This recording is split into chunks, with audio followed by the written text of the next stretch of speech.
நமச்சிவாயம் வாழ்க, நாதன்தாள் வாழ்க. கடவுள் அனுகிரக நேயர்கள் அனைவருக்கும் இனிய வணக்கம். வாழ்க வளமுடன். நான் உங்கள் ஜோதிடர் விஷால் விவர்தன் பேசுகிறேங்க. நம்முடைய கடவுள் அனுகிரக சேனலில் நிறைய ஜோதிட தகவல்களை தொடர்ச்சியாக கொடுத்து வந்துகிட்டே இருக்கிறேன். பிளேலிஸ்ட் சென்று பாருங்கள். ஜோதிடர் விஷால் விவர்தன் அப்படின்றக்கும் என்னுடைய 750க்கும் மேற்பட்ட ஜோதிட வீடியோக்கள், நியூமராலஜி சம்பந்தமான வீடியோக்கள், திருமண பொருத்தம் எப்படி பார்க்கணும், அரசியல் பிரபலங்கள் இவங்களுடைய ஜாதக ஆய்வுகள், இது போன்ற நிறைய வீடியோக்கள் இருக்குது. அதை பார்த்து பயன்பெறுங்க. என்னிடம் ஜாதகம் பார்க்க ஸ்க்ரீனில் தெரியக்கூடிய 6381573180 என்ற நம்பர் மூலமாக, வாட்ஸ்அப் மூலமாக, ஆன்லைன் மூலமாக ஜாதகம் அனுப்பி ஜாதகம் பார்க்கலாங்க. நம்ம இன்றைக்கி என்ன பதிவு பார்க்க போகிறோம் அப்படின்னா, ஒரு ஜாதகத்தில் கிரகங்கள் நீச்சனுடைய வீட்டில் இருப்பதற்கும் உச்சனுடைய வீட்டில் இருப்பதற்கும் என்ன வித்தியாசம்.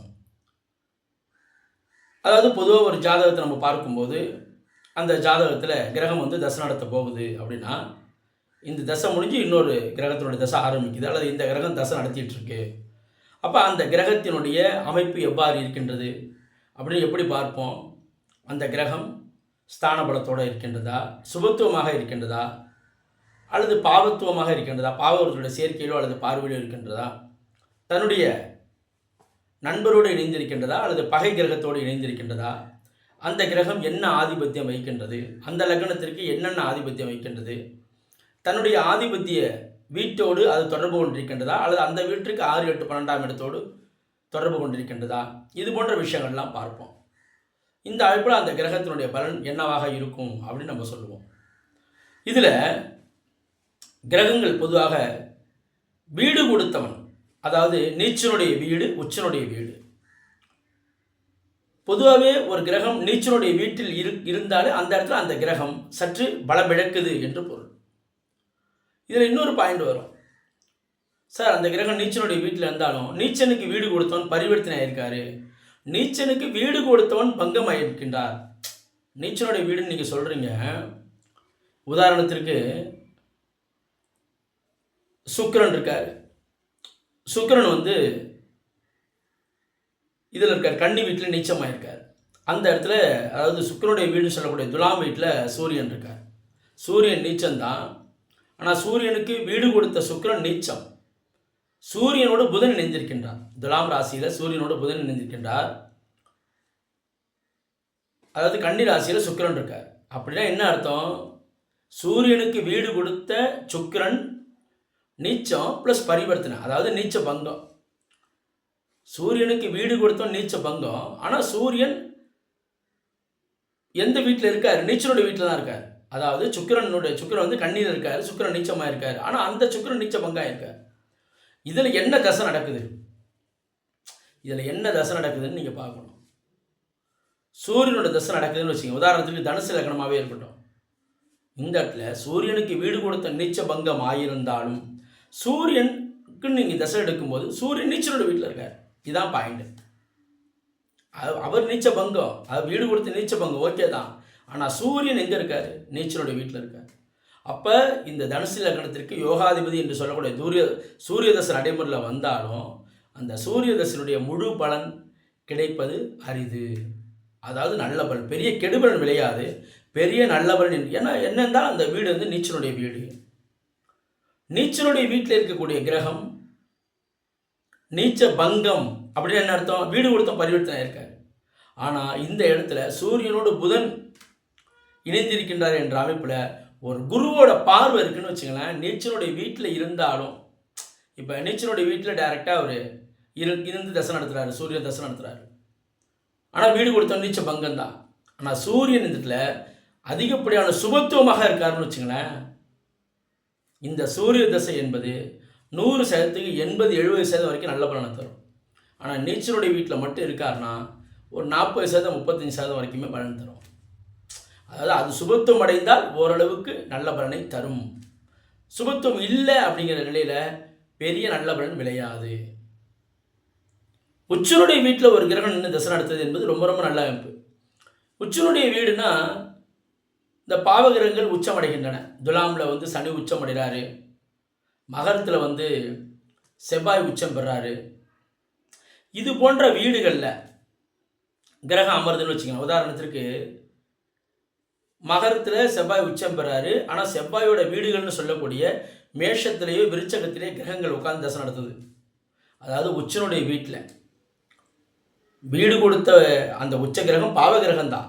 அதே நேரத்தில் உச்சனுடைய வீட்டில் இருக்குதுங்கிற அடிப்படையில் இந்த இடத்துல இந்த திசையானது சுபத்துவம் அடைந்திருந்தால் அபரிவிதமான நல்ல பலனை தரும். அதாவது உச்சனுடைய வீட்டில் அமர்ந்த சுபகிரகங்கள் அதிகப்படியான நல்ல பலனை தரும்.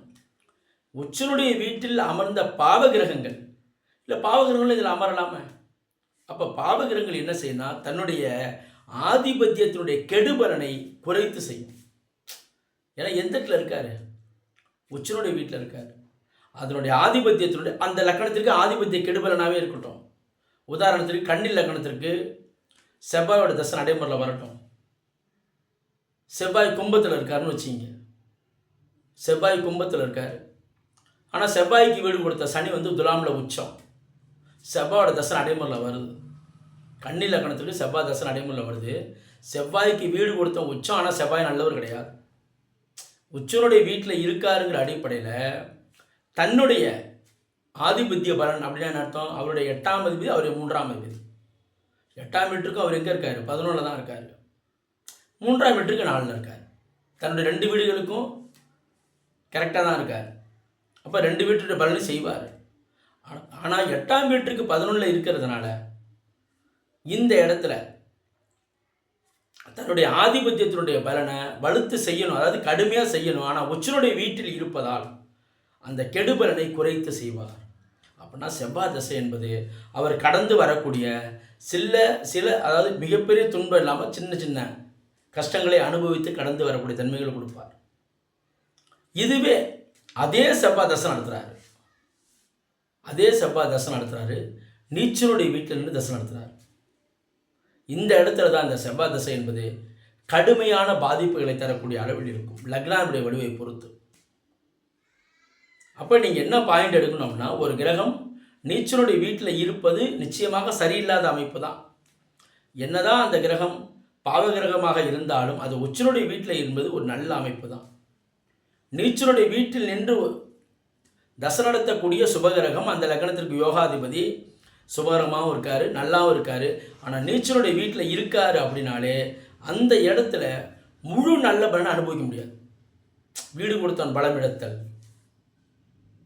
என்னதான் அந்த லக்னத்திற்கு அவயோகராக இருந்தாலும் உச்சனுடைய வீட்டில் இருக்கும்போது அந்த கிரகத்தினுடைய பலன் பாவ ஆதிபத்தியமாக இருந்தால், அசுப ஆதிபத்தியமாக இருந்தால் அதனுடைய கெடுபலன் குறைவாகவும், நல்ல ஆதிபத்தியமாக இருந்து வீடு கொடுத்த உச்சம் பெறும்போது அந்த தசையினுடைய பலன் அபரிமிதமான நல்ல பலனாகவும் விளையும் அப்படின்னு சொல்லலாம். இதில் சுபத்துவம் இருந்ததுன்னா மேலும் அற்புதம். சுபத்துவம் பெற்றுடுச்சு அப்படின்னா ரொம்ப ரொம்ப நல்ல பலனை தருவார். இதில் சுபத்துவங்கிறது ரொம்ப ஒரு முக்கியமான பாயிண்டாக வரும். அப்போ நீங்கள் கிரகத்தினுடைய தசையை நீங்கள் பார்க்கும்போது அது எந்த வீட்டில் இருக்குது? நீச்சனுடைய வீட்டில் இருக்கா, அல்லது நீச்சனுடைய வீட்டில் இருக்குது ஆனால் அந்த கிரகம் சுபத்துவமாக தான் இருக்குது, அதற்காக முழு நல்ல பலன் கிடையாது, ஓரளவுக்கு நல்ல பலன் விளையும். நீச்சனுடைய வீட்டில் தான் இருக்குது ஆனால் இயல்பாக தான் இருக்குது, பெரிய கெடுபலன் இல்லை. நீச்சனுடைய வீட்டில் இருக்குது ஆனால் கடுமையான பாவத்துவமாக இருக்குது, மிகப்பெரிய கெடுபலன் இருக்குது.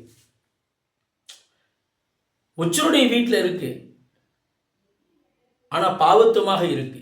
பாவத்துவமாக இருக்கும்போது உச்சனுடைய வீட்டில் இருக்கும்போது இதனுடைய கெடுபலனுடைய அளவு என்பது இருக்கும் தான். ஆனால் மிக மிக மோசமான அளவில் இருக்காது. ஏன்னா அதனுடைய அமைப்பு என்னன்னா, எந்த வீட்டில் இருக்கார்? உச்சனுடைய வீட்டில் இருக்கார் அப்படிங்கிற அடிப்படையில் இந்த விஷயத்தை நீங்கள் சீர்தூக்கி பாருங்கள். ஜாதகத்தினுடைய தசை கணிக்கும் போது எந்த வீட்டில் இருக்குது? நீச்சனுடைய வீட்டில் இருக்கா, உச்சனுடைய வீட்டில் இருக்கா? நீச்சனுடைய வீட்டில் இருக்கக்கூடிய பாவகிரகங்கள் தன்னுடைய ஆதிபத்திய கெடுபலனை வலுத்து செய்யும். உச்சனுடைய வீட்டில் இருக்கக்கூடிய பாவகிரகங்கள் தன்னுடைய ஆதிபத்திய பலனை குறைத்து செய்யும். நீச்சனுடைய வீட்டில் இருக்கக்கூடிய சுபகிரகங்கள் சுபத்துவம் அடைந்தாலும் தன்னுடைய அந்த தசையினுடைய முழு பலனை பெரிதாக செய்யாது. உச்சனுடைய வீட்டிலும் இருந்து லக்னத்திற்கு யோகராக இருக்கக்கூடிய சுபகிரகம் தன்னுடைய முழு பலனை வலிமையாக செய்யும் அப்படிங்கிற அமைப்புங்க. இது போன்ற இன்னும் நிறைய ஜோதிட தகவல்களை தொடர்ச்சியாக நம்முடைய சேனலில் பதிவு செய்வோம். நன்றி, வணக்கம். வாழ்க வளமுடன், வாழ்க வையகம், வாழ்க பிரபஞ்சம்.